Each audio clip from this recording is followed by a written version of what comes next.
At precisely 3 minutes past 3 on a blameless Wednesday afternoon, the clock above Flaxborough's Market Hall let out a single, hesitant tick, and then, with a sigh that might have been mechanical or municipal, stopped.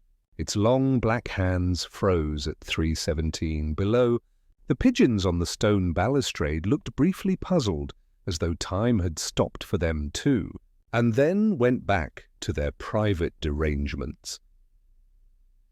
In the narrow street opposite, within a window crowded by cuckoo clocks, carriage clocks, and a single brass-faced regulator, Arthur Brim, clockmaker, exhaled once and sat down rather abruptly.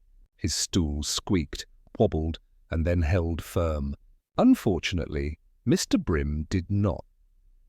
By the time Mrs. Clegg from the haberdashery noticed him through the window, head bowed, spectacles sliding down his nose, the minute hand of his own shop clock had also stilled. It was Mrs. Clegg who fetched Sergeant Love, who in turn telephoned Inspector Purbright, who was enjoying a quiet hour pretending to read the local paper, but in truth timing to the second how long Constable Garrood could stay awake at his desk after lunch. "Dropped dead, by the look of it," said Love when Purbright arrived. "Heart, probably. Never was a robust man." Purbright regarded the small, neat shop. Brass tools hung in disciplined ranks. A faint tang of oil and dust filled the air. Every clock in the place stood silent, stopped, presumably, when the man who wound them no longer could.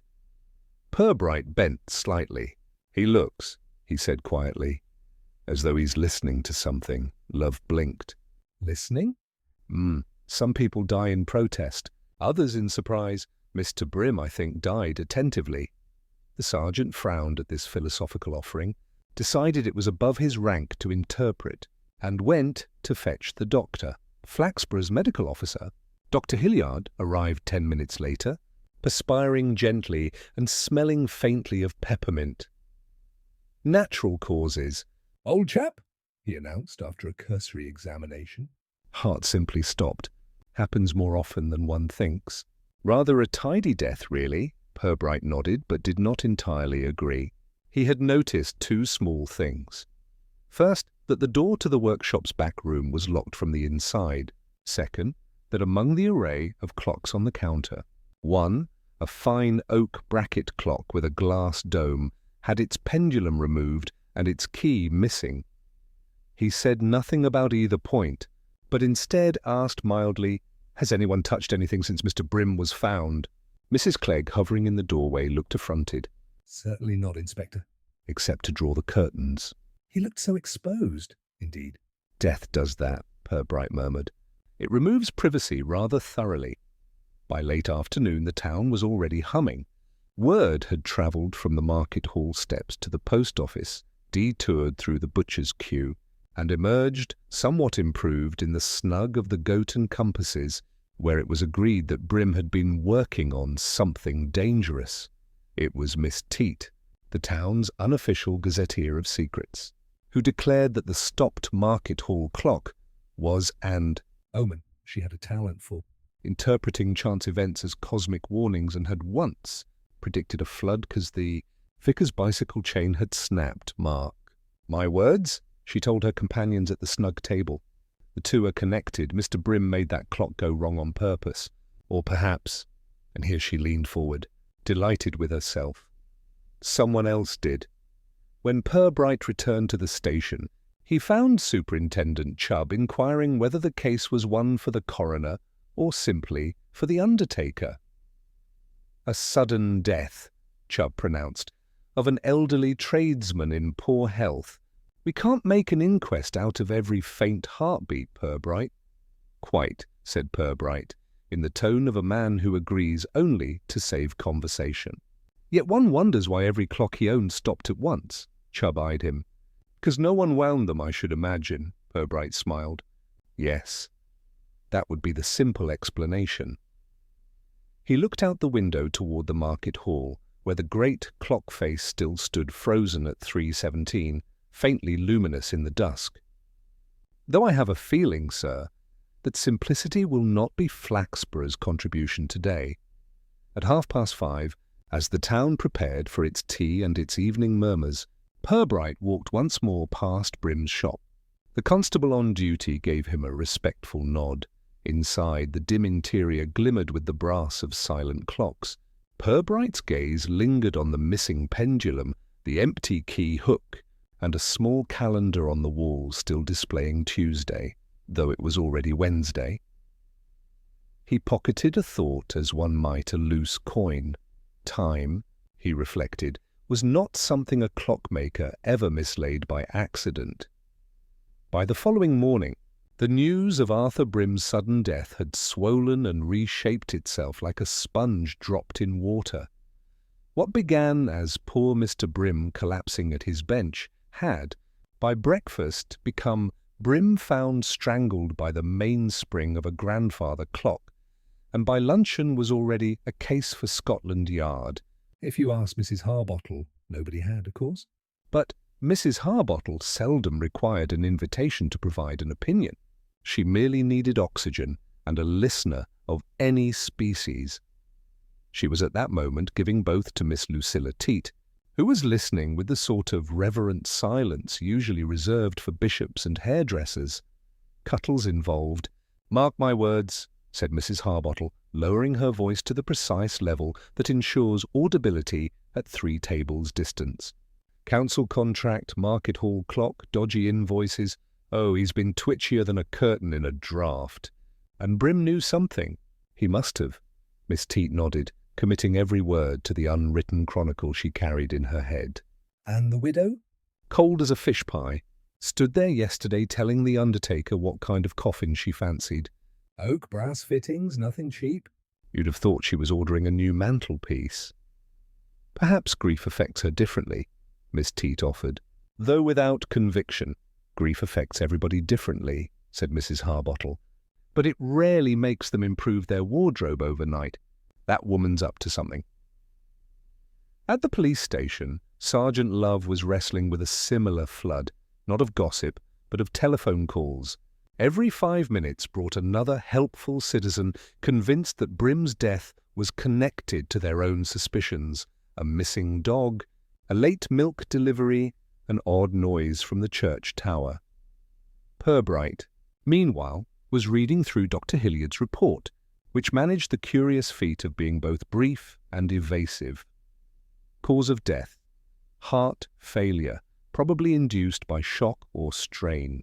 No evidence of foul play, unless one considers the general state of mortality as such. Purbright folded the paper, placed it neatly on the desk, and looked out through the open blinds at the square. The market hall clock, still motionless at 3:17, loomed against the pale morning sky. He had arranged for it to remain untouched until the council's engineers could confirm there was no mechanical fault. He suspected they would find none. "Sir?" said Love, appearing with an expression that suggested both duty and apology. "Mrs. Brim's here." "Ah," said Purbright. "Punctuality runs in the family, then. Please show her in." Mrs. Clarice Brim entered with the calm of a woman accustomed to being observed. She wore black, though the dress seemed less mourning than management, a statement of control rather than loss. "Inspector Purbright," she said pleasantly, "you've been kind enough to trouble yourself over my husband's passing." "I do appreciate it," Purbright inclined his head. "It's no trouble, madam." "A death in such close proximity to the market hall clock is bound to attract some civic curiosity." "Indeed," she said, folding her gloved hands. Arthur was a man of precision. He liked things exact, time, speech, and payment. But he'd been anxious lately. About his health? Not at all. About a commission. He said it was confidential. Purbright's gaze lifted. "A special commission?" She hesitated only slightly. He wouldn't name the client, only that it was connected with the council. "Some piece for the market hall clock, I believe. He worked at it in the evenings after the shop was closed. Wouldn't let me near it." "Did he mention a key?" Purbright asked lightly. She blinked. "Why, yes. He had a little brass key on a chain. He was most particular about it. Said it wasn't for winding, but for safekeeping. And where might it be now?" "I've looked," she said, her voice steady. "It's gone." When she had left, Purbright leaned back in his chair. "Love," he said, "would you be so good as to call on Councillor Cuttle this afternoon? Invite him for a brief word about the Market Hall restoration. Nothing formal, merely conversational." "I'll wager he'll interpret it as formal enough," Love nodded. "And the key, sir?" Purbright smiled faintly. "Keys, Sergeant, have an unfortunate habit of not staying lost for long, especially when they open the wrong thing." That evening, the Goat and Compasses was busy with its customary congregation of retired men who never admitted to being unemployed. The talk, as usual, was divided equally between football and scandal. Tonight, scandal had the better attendance. Councillor Cuttle had been seen entering the police station earlier. That was enough. Within an hour, it was established that he had been questioned, that the Clockmaker had exposed a fraud, and that papers had been seized. Miss Teat, sipping her sherry with the solemnity of a journalist on assignment, made mental notes to confirm nothing and repeat everything. Meanwhile, at the Brim household on Church Lane, Clarice sat alone in the parlour, the curtains drawn and the mantel clock silent. On the table lay a folded letter addressed in her husband's hand, sealed with a blob of old wax and marked simply, "For Inspector Purbright," if needed. She reached for it once, then drew back her hand. The clock on the wall, though unwound, ticked once, faintly, like a cough in a dream. Clarice froze, then she rose, crossed to the fireplace, and set the letter in a drawer. The sound did not come again. At the same moment, Purbright was walking home through the square. The market hall clock loomed above him, dark against the mist. He paused to look up. Even stopped, it possessed a certain authority, like an elderly magistrate refusing to speak until everyone else had stopped lying. Purbright smiled to himself. "Yes," he murmured. "You've seen something, haven't you?" A breeze stirred. From the tower, very faintly, came a metallic click. Not a chime, but something like the release of a latch. He stood for a long moment beneath it, head slightly tilted, as though listening for time itself. To confess, Mrs. Clarice Brim had the sort of house that suggested a lifelong war against dust. Every surface gleamed, every ornament sat exactly where it had been trained to, and even the curtains seemed to hang under military instruction. It was a home that had never been surprised by joy, nor caught unprepared by sorrow. Inspector Purbright sat on the edge of an over-polished chair, watching the widow pour tea with a hand so steady it might have been wound by key. The teapot was silver, the cups thin as honesty. "I'm grateful you agreed to see me again, Mrs. Brim," he said. "Oh, not at all, Inspector. It's rather a relief to have someone sensible to speak with. The neighbours mean well, of course, but one can only hear so many condolences before they begin to sound like recipes." Purbright smiled. "Yes, Flaxborough does like to keep emotion in circulation. How are you bearing up?" She placed the cup before him, perfectly centred on its saucer. "As one must, Inspector." "There's a sort of rhythm to widowhood, I think. First the shock, then the paperwork." "Has there been much of that?" "A surprising amount. Arthur left no proper will, you see. The solicitor says the earlier one was revoked when we married, but there was no later version." "No mention of his daughter?" Her smile thinned slightly. "Margaret has her own life. Arthur hadn't seen her in years." "They were very different." Purbright stirred his tea. "Differences can be instructive, don't you find? They tell us what we really care about." She met his eyes then, calm, unflinching. "You think she wanted something from him?" "I think everyone does, Mrs. Brim. Even the dead want to be understood." The room's clock, a small gilt carriage model, gave a single, almost apologetic tick. Purbright looked toward it, then back at her. "Curious," he said. "It's running again," she blinked. "Oh, yes, it does that sometimes. I never know why." "Clocks," said Purbright, "rarely move without reason." "Even the broken ones are only waiting for the right touch." She said nothing, but her hand, steady until then, trembled slightly as she reached for her cup. A knock at the door interrupted them. Mrs. Clegg, the haberdasher from next door, peered in without waiting to be invited, or an act which in Flaxborough was considered basic neighbourliness. "Oh, forgive me, Clarice dear," she said, already halfway across the carpet. "Only came to ask about the funeral flowers, lilies or chrysanthemums. The florist's wondering, and so am I." Purbright rose politely. "Mrs. Clegg, always a pleasure to see initiative so freshly cut." "Oh, Inspector," she said, pleased. "You'll be coming to the service, I dare say?" "If permitted. I make a habit of attending those who surprise me." Mrs. Clegg blinked, uncertain whether this was kindness or criticism. "Well, I'll leave you to it. Just wanted to help." When the door closed again, Clarice exhaled softly. "People mean well, Inspector, but they can be exhausting." "Yes," Purbright said. "Good intentions are like teaspoons, harmless individually, but exhausting in quantity." He set down his cup. "You mentioned Arthur's work for the council. Did he seem troubled by it?" She hesitated. "He said he was under some pressure. Deadlines, specifications, that sort of thing. But Arthur was always precise. He took pride in never being late, even for death, perhaps." Her eyes flicked up. "You think he knew?" Purbright looked at her kindly. "Let's just say he seemed to have set his affairs in motion, even as his heart stopped. Did he speak of anyone visiting him recently?" "Only Mr. Denby, the locksmith." They often discuss mechanisms. "And Councillor Cuttle once or twice." "Something to do with funding for the restoration." "Cuttle," Purbright repeated.